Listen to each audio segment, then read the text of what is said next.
गलिया न घुमेले कवन दुला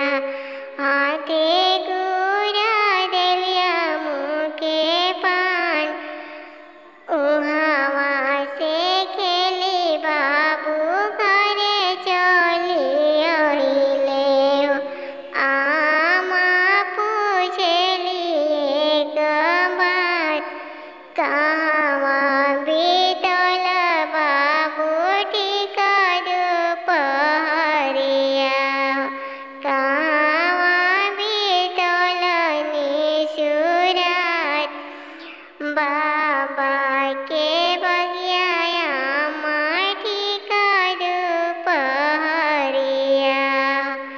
रतिया बीतनी ससुरा बा